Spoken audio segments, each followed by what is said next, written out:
Karena mayoritas umat, karena umat Islam ini umat terbaik, mayoritas umat Islam tidak akan mengikuti aliran sesat. Tak, bukan. Mayoritas umat Islam pasti selalu mengikuti Ahlus Sunnah wal. Makanya kalau ada kelompok minoritas menyesatkan mayoritas, berarti dia yang sesat. Karena dia gak ngerti tentang kebaikan, keutamaan umat Islam. Makanya di dalam Al-Quran, kuntum khairu ummatin ukhrijat linnas ta'muruna bil ma'ruf. Senantiasa menyuruh pada kebaikan. Ini sifatnya umat Islam. Dimanapun ada umat Islam, pasti selalu ada yang ngajak zikir bersama, ngajak berjamaah, ngajak kebaikan. Kalau umat dulu enggak begitu. Beda dengan umat Islam. Wa tanhauna 'anil munkar, selalu mencegah kemungkaran. Di mana ada kemungkaran, pasti ada orang yang protes. Walaupun yang melakukan kemungkaran itu ulama, pimpinan tertinggi organisasi, pasti ada yang protes. Gak bisa. Kalau umat dulu gak begitu. Di dalam Al-Quran tentang orang ahlul kitab Yahudi Nasrani, kanu la yatanahawna 'an munkarin fa'alu. Mereka tidak saling mencegah dari kemungkaran yang mereka lakukan, saling mendiamkan. Gak sama dengan umat Islam. Kemudian wa tu'minuna billah, umat Islam senantiasa beriman pada Allah, tak kafir, mayoritas gak kafir. Beda dengan umat dulu. Orang Yahudi, Nabi Isa belum diutus, sudah banyak yang syirik, meyakini Uzair itu anaknya Tuhan. Sudah mayoritas. Orang Nasrani, Rasulullah belum diutus, kitab sucinya sudah dirubah, pon tersesat kapi, keimanannya sudah rusak, sudah trinitas, Rasulullah belum diutus. Mengapa? Memang umatnya Rasulullah ini umat paling baik, gak sama dengan umat dulu. Ini akidah yang perlu kita tanamkan.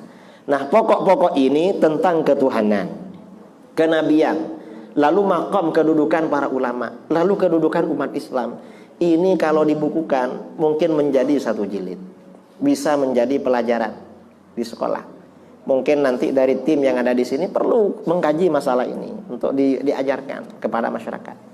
Makanya di zaman yang penuh fitnah seperti sekarang ini, di dalam hadis dikatakan al-ibadatu fil haraj kahijratin ilayyah. Beribadah pada masa-masa fitnah pahalanya seperti hijrah kepadaku, kata Rasulullah. Saya kemana-mana ceramah, sudahlah, jangan bertengkar soal politik, tidak usah. Karena itu urusan dunia, bukan urusan agama. Kita ini kembali kepada akidah Ahlus Sunnah wal Jamaah. Saya kira itu. Dan memang yang menjadi sumber pertengkaran ini tokoh-tokoh. Di akhir zaman memang sumbernya fitnah itu para ulama. Sumber kerusakan itu para ulama, bukan orang awam. Jadi ya, sejak ini ya, sejak masa Orde Baru, sejak masa-masa Orde Baru, karena memang ini mulai terjadi masyarakat kita yang mendapat beasiswa ke Timur Tengah. Ada yang beasiswanya ke Saudi Arabia, ada yang beasiswanya ke Iran, ada yang ke Al-Azhar, ada yang beasiswanya ke Amerika.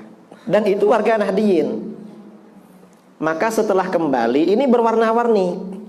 Ada yang misalnya ketua umum kita, Profesor Dr. Kiai Said Agil Sirot, pada waktu menulis disertasi S3 Silatullah bil Kaun, Ladat Tasawuf Al-Falsafi.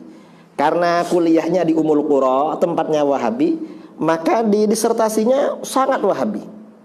Bahkan Imam Ghazali, Imam Junaid Al-Baghdadi dianggap sesat di bukunya itu. Nah, setelah pulang, beliau gak jadi Wahabi, malah anti Wahabi, tapi malah bela Syiah. Dan ini kenyataan, bukunya ya ada, kemudian rekaman-rekaman ceramahnya ada. Mau ditutup-tutupi gak bisa, memang ada. Kemudian juga ini satu contoh ya, warna-warni pemikiran orang yang ada di NU. Jadi memang ada yang terpengaruh dengan Syiah. Kemudian yang terpengaruh dengan liberal juga ada. Yang terpengaruh dengan Wahabi ada. Dan ada di struktural juga. Tahun 2012, kira-kira tahun 2012, saya ada pertemuan LBM PBNU, Lajnah Bahsul Masail, karena saya dulu aktif termasuk staf ahli LBM PBNU. Pada waktu pertemuan, Khatib Am waktu itu, Profesor Dr. Kiai Haji Malik Madani bilang pada saya, Pak Kiai, ada salam dari Rois Am, Kiai Sahal Mahfud waktu itu. Apa? Kalau nulis buku Aswaja, agar diberi kata pengantar salah seorang Rois Syuriah, Profesor Dr. Kiai Haji Fulan, nggak saya sebutkan karena sudah wafat. Saya bilang, Pak Yai, saya agak berani kalau beliau ngasih kata pengantar buku saya. Loh kenapa? Aswaja itu pasti beda dengan Wahabi. Loh terus, beliau itu Wahabi yang ada di Rois Am itu, yang jadi Rois PBNU. Loh, apa buktinya? Ini buktinya. Buku-buku Wahabi terbitan Saudi yang dibagi-bagi gratis ke jamaah haji, salah satu yang menerjemahkan beliau ini. Artinya apa? Tokoh Wahabi masuk ke PBNU. Dan memang orang ini sering bertengkar dengan Suriah yang lain. Saya menyaksikan sendiri. Mengapa? Karena Wahabi. Lama-lama saya tanya pada kawan yang Suriah di PB, itu kok bisa masuk Suriah di PBNU? Kan Wahabi itu sering bertengkar dengan sampean. Dia bilang, Pak Yai, saya sudah tanya sama Pak Ketua Umum, Kiai Said Akil. Itu katanya titipan dari penguasa waktu itu. Kemarin waktu Bahsul Masail di Munas PBNU di Banjar ya, Jawa Barat, ketika ada pertanyaan, apakah orang-orang kafir di Indonesia ini harbi, zimmi, mu'ahad, musta'man? Bukan keempat-empatnya, tapi kan kafir. Lalu ada dua orang yang liberal di PBNU bilang bahwa NU tidak tidak menganggap orang beda agama dengan umat Islam di Indonesia itu kafir, itu non muslim. Ini taktik liberal. Mengapa begitu? Menurut orang liberal, orang yang punya kepercayaan pada agama apapun, Yahudi, Nasrani, Hindu, Buddha, Konghucu, Shinto, Majusi, itu semuanya orang beriman, bukan orang kafir. Mereka dianggap umat beriman, bukan orang kafir. Karenanya mereka hanya non muslim. Sebenarnya beriman cuma non muslim. Dan ini ditulis oleh salah seorang pembesar di PBNU di buku yang pernah diterbitkan secara resmi oleh PBNU tahun 2012. Padahal tidak mengkafirkan orang di luar Islam itu hukumnya murtad. Di dalam kitab-kitab fikih, wa naqta'u bi kufri man lam yukaffir man dana bi ghairi Islam kal yahud wan nasara aw syakka fihi aw tawaqqafa fihi. Dan kami memastikan kekafiran orang yang tidak mengkafirkan orang-orang penganut agama selain Islam, seperti Yahudi, Nasara dan lain-lain, atau meragukan kekafiran mereka, atau tawakuf, vakum, kafir apa enggak ya, enggak bersikap. Ini sudah ada juga di PBNU. Kita ini memang Wahabi sesat, Syiah sesat. Di NU sudah mulai muncul pikiran-pikiran seperti itu.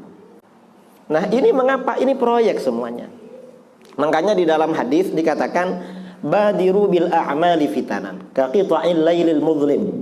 Segeralah kalian melakukan amal-amal baik agar tidak kedahuluan fitnah-fitnah, sesuatu yang merusak. Ka qita'il lailil mudlim. Fitnah-fitnah ini seperti potongan-potongan malam yang gelap. Katanya salah, tapi kok kiai yang bilang. Katanya agak benar, tapi kok orang NU. Katanya agak benar, tapi kok Habib. Katanya agak benar, tapi kok Ustaz. Yumsir rajulu mu'minan wa yusbihu kafiran. Sore-sore masih mukmin, paginya sudah kafir. Yang disampaikan enggak sesuai dengan Islam, malah ajaran kafir. Wa yusbihu mu'minan wa yumsi kafiran. Pagi-pagi masih mukmin, sore sudah kafir. Mengapa? Dalam bagian akhir hadis ini terangkan, yabi'ur rajulu dinahu bi'aradin minad dunya. Seseorang menjual agamanya, agamanya menjual, menukar atau menjual agamanya dengan arad, dengan benda dari dunia. Artinya apa? Kalau ada pikiran-pikiran menyimpang, tidak sesuai dengan Islam Ahlus Sunnah wal Jamaah, biasanya ada yang bayar.